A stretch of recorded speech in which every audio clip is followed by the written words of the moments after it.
മുഹീദ്ദീൻ മാലയെ അപകീർത്തിപ്പെടുത്തുവാനും ഏകദൈവ വിശ്വാസത്തിന് വിരുദ്ധമായ ഒരു മാലയായി ചിത്രീകരിക്കാനും പാരായണം ചെയ്യപ്പെടാത്ത അല്ലെങ്കിൽ പാരായണ പുണ്യമില്ലാത്ത, പാരായണം കൊണ്ട് ദോഷം ലഭിക്കുന്ന ഒരു മാലയായി തള്ളിമാറ്റാനുമുള്ള ശ്രമങ്ങൾ പലപ്പോഴും നടന്നിട്ടുണ്ട്. കോഴിക്കോട്ടുകാരൻ ഖാദി മുഹമ്മദ് റഹിമഹുല്ലാഹ് മഹാനവറുകളുടെ ഇംഗിതത്തിനും ഇഷ്ടത്തിനും താൽപര്യത്തിനും അനുസൃതമായി ശൈഖ് അവറുകളെ കുറിച്ചുള്ള അപദാനങ്ങളെ അതിരുകടന്ന് എഴുതി വെച്ചതാണ് എന്ന ചില ആരോപണങ്ങൾ മാലയെക്കുറിച്ച് പലരും പറഞ്ഞു. യഥാർത്ഥത്തിൽ ഗൗസുൽ ആലം തങ്ങളെ കുറിച്ച് എഴുതിയ മാലയിലെ മുഴുവൻ പരാമർശങ്ങളും ഒരെണ്ണം പോലും മഹാനവറുകളുടെ ഭാഗത്തു നിന്ന് ഉള്ളതല്ല എന്ന് അതേ രചനയിൽ തന്നെ പറയുന്നുണ്ട്. ഗൗസുൽ ആലം തങ്ങളെ കുറിച്ച് ഞാൻ ഈ എഴുതിയതൊന്നും എന്റേതല്ല, ഇതെല്ലാം സ്വീകാര്യമായ ചരിത്രാവലംബങ്ങളിൽ നിന്ന് സ്വാംശീകരിച്ച് മനോഹരമായി ക്രോഡീകരിക്കുക മാത്രമാണ് ഞാൻ ചെയ്തിട്ടുള്ളത് എന്ന് രചയിതാവായ ഖാദി മുഹമ്മദ് അവറുകൾ പറയുന്നുണ്ട്. അതുകൊണ്ട് തന്നെ ഇന്നും അത് വിലയിരുത്തുകയും പഠിക്കുകയും ചെയ്യാവുന്ന വിധം സുതാര്യവും സുലഭവുമായ അവലംബങ്ങളെ ആസ്പദിച്ചുകൊണ്ടാണ് ഖാദി മുഹമ്മദ് അവറുകൾ ഇത്തരം ഒരു രചന നിർവഹിച്ചിട്ടുള്ളത്.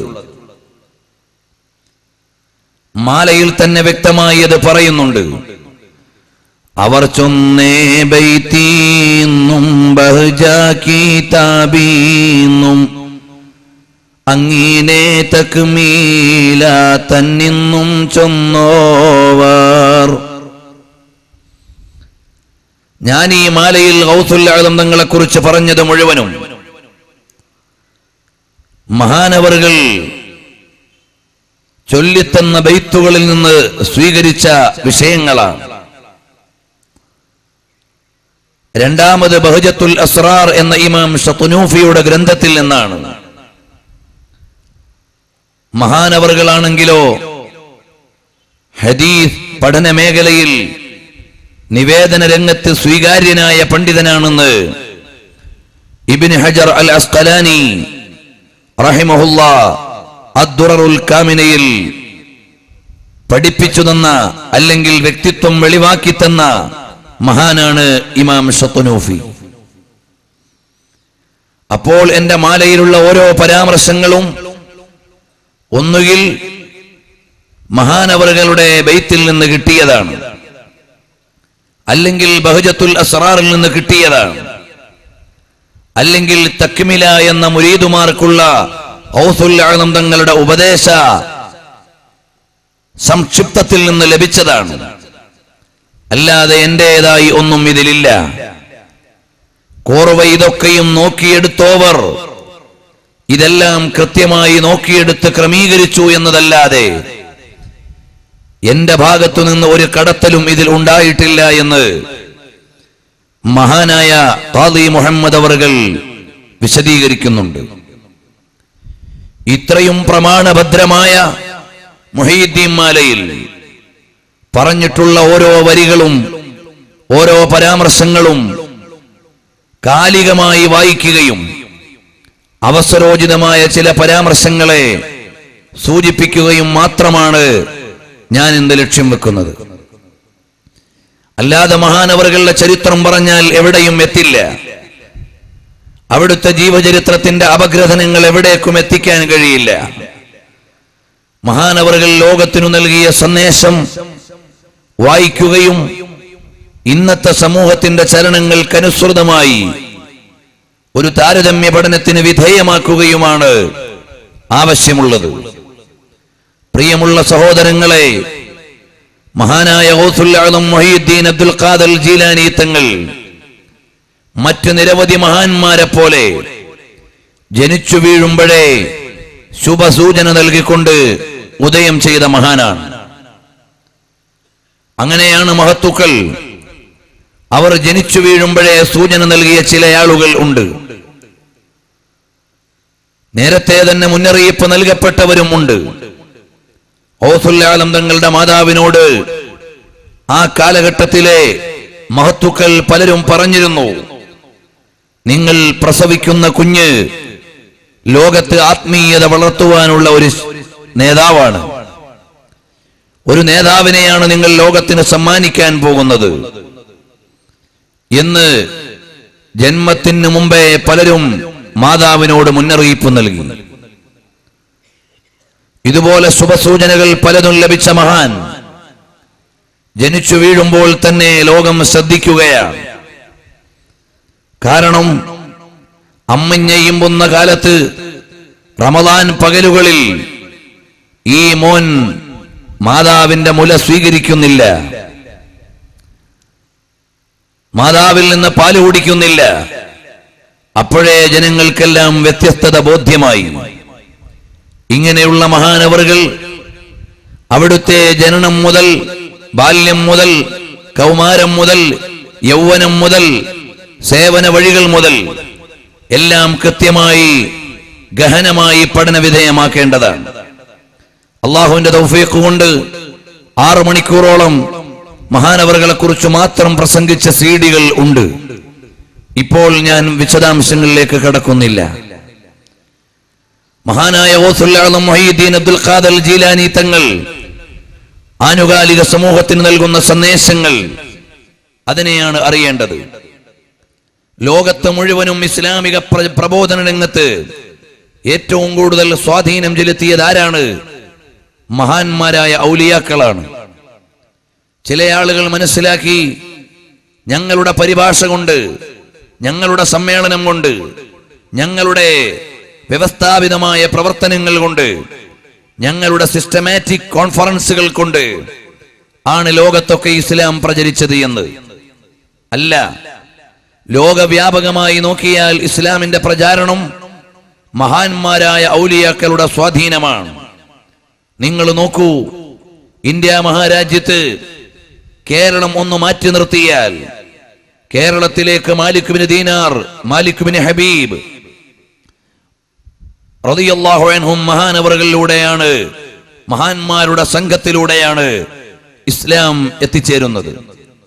എന്നാൽ നോർത്ത് ഇന്ത്യയിൽ മുഴുവനും ഇസ്ലാം എത്തിച്ചേരുന്നത് ഖാജ മുഈനുദ്ദീൻ അൽ ചിശ്തി അൽ അജ്മീരി അസ്സഞ്ചരി മഹാനവറുകളിലൂടെയാണ്.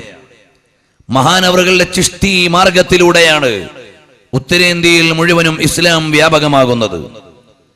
ഇന്ത്യ മഹാരാജ്യത്തിന്റെ തലസ്ഥാനമായ ഡൽഹിയിലേക്ക് ചെന്നാൽ ആ ഡൽഹിയുടെ ഹൃദയഭാഗമായ നിസാമുദ്ദീൻ എന്നറിയുന്ന നിസാമുദ്ദീൻ, ബഹുമാനപ്പെട്ട നിസാമുദ്ദീൻ ഔലിയ റളിയല്ലാഹു അൻഹുവിന്റെ സാന്നിധ്യമാണ് വിളിച്ചു പറയുന്നത്.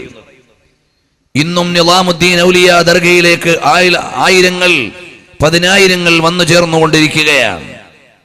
ഇന്നും ഡൽഹിയിൽ രാജാവിനെ പോലെ കിടക്കുകയാണ്. മഹാനവറുകളുടെ ഉരുവായിരുന്നു അല്ലാമത്തുൽ ഫിർദൗസി റഹ്മത്തുള്ളാഹി അലൈഹി. ആത്മീയ മാർഗത്തിലെ നേതാവാണ്. ഡൽഹിയിലെ കുത്തബ് മിനാറിന്റെ പിന്നാമ്പുറത്ത് വിശ്രമിക്കുന്നു ബഖ്തിയാരിൽ കാക്കി അദ്ദഹ്ലവി റഹ്മത്തുള്ളാഹി അലൈഹി. മഹാനവറുകൾ ഖാജ മുഈനുദ്ദീൻ ചിശ്തി റളിയല്ലാഹു അൻഹുവിന്റെ മുരീദുമാരിൽ ഒരാളാണ്. വലിയ ആശിഖുർ റസൂലാണ്.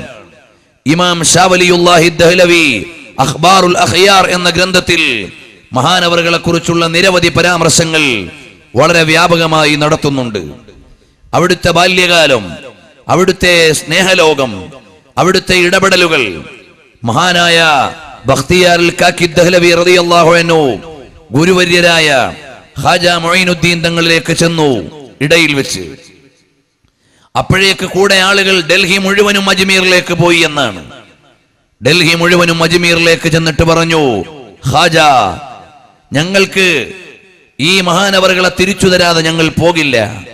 അങ്ങനെയാണത്രേ മഹാനവറുകൾ അങ്ങോട്ട് തിരിച്ചു വരുന്നത്, ഡൽഹിയിലേക്ക് തന്നെ തിരിച്ചു വരുന്നത്. അല്ലാമത്തുൽ മുനീരി റഹ്മത്തുള്ളാഹി അലൈഹി മഹാനവറുകളിലൂടെയാണ് ബീഹാറിലെ ഇസ്ലാമിക ചലനങ്ങൾ നടക്കുന്നത്. അവിടെ മുഴുവനുമുള്ള ഇസ്ലാമിക മുന്നേറ്റത്തിന്റെ അസ്ഥിവാരം അല്ലാമത്തുൽ മുനീരി റഹ്മത്തുള്ളാഹി അലൈഹിയിലൂടെയാണ്. മഹാനവറുകൾ ഉമർ ബിൻ ഖത്താബ് റളിയല്ലാഹു അൻഹുവിന്റെ പേരക്കുട്ടികളിൽ ഒരാളാണ്.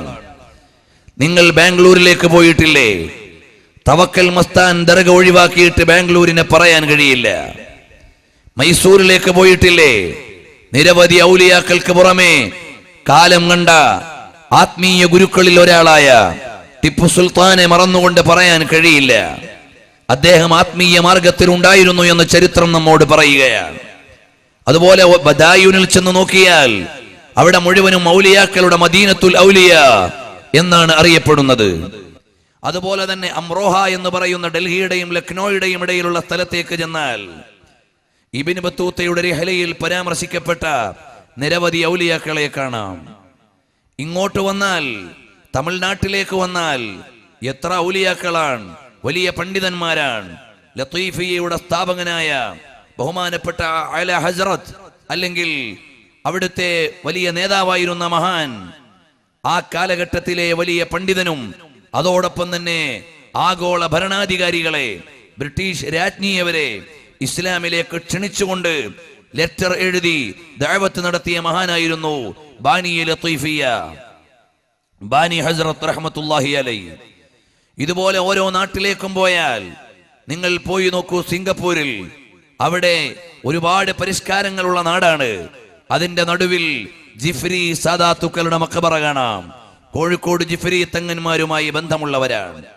പോവുക മലേഷ്യയിലേക്ക്, പൂളോ ബസാർ എന്ന് പറയുന്ന സ്ഥലമുണ്ട്. വേലിയേറ്റവും വേലിയിറക്കവും അറിഞ്ഞുകൊണ്ടേ പോയി വരാൻ കഴിയുകയുള്ളൂ. അവിടെ വിശ്രമിക്കുന്നു ഔസുൽ ആദം തങ്ങളുടെ പേരക്കുട്ടി ഇസ്ലാമിക ദഅവത്തുമായി അവിടെ എത്തിയവരാണ്. അതുപോലെ തന്നെ യമനിൽ പോയി നോക്കിയാൽ ജംബൽ എന്ന് പറയുന്ന ഖബർസ്ഥാനിൽ മാത്രം 300 ചില്ലാനം ഔലിയാക്കൾ വിശ്രമിക്കുന്നുണ്ട്, 4ഓളം. അതുപോലെ തന്നെ പ്രത്യേകമായി ഉദ്ധരിക്കപ്പെട്ട മഹാന്മാർ, നബി സല്ലല്ലാഹു അലൈഹി വസല്ലം തങ്ങൾ സന്ദർശിക്കണം എന്ന് യാഫഈ ഇമാം തങ്ങളോട് ആത്മീയമായി അറിയിച്ച മഹാരഥന്മാർ യമനിൽ ഉണ്ട്.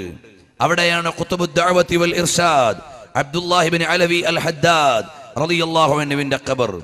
അവിടെയാണ് ബഹുമാനപ്പെട്ട ഫഖീഹുൽ മുഖദ്ദം റളിയല്ലാഹു അൻഹുവിന്റെ ഖബർ. അങ്ങനെയുള്ള ഒരുപാട് മഹാന്മാർ അവിടെ വിശ്രമിക്കുന്നുണ്ട്. ഇങ്ങനെ ലോകമാകമാനം നോക്കിയാൽ ഔലിയാക്കളുടെ സ്വാധീനത്തിലൂടെയും കടന്നുവരവിലൂടെയുമാണ് ഇസ്ലാമിക ദഅവത്ത് സാധ്യമായിട്ടുള്ളത്. ആ യമനിൽ നിന്ന് വന്ന മഹാനാണ് ബഹുമാനപ്പെട്ട സയ്യിദ് അലവി അൽ മംബുറമി റഹ്മത്തുള്ളാഹി അലൈഹി.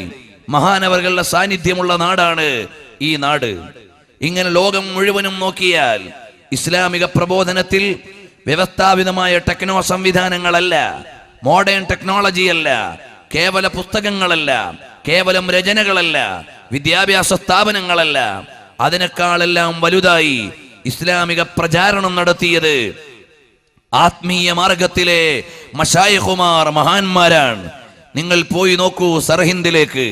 2ാം സഹസ്രാബ്ദത്തിന്റെ നവോത്ഥാന നായകൻ മുജദ്ദിദ് അൽ ഫസാനി സയ്യിദു സർഹിന്ദി അൽ ഫാറൂഖി റഹ്മത്തുള്ളാഹി അലൈഹി മഹാനവറുകളുടെ പ്രവർത്തനം പരിശുദ്ധമായ ഇസ്ലാമിക നവോത്ഥാനത്തിന്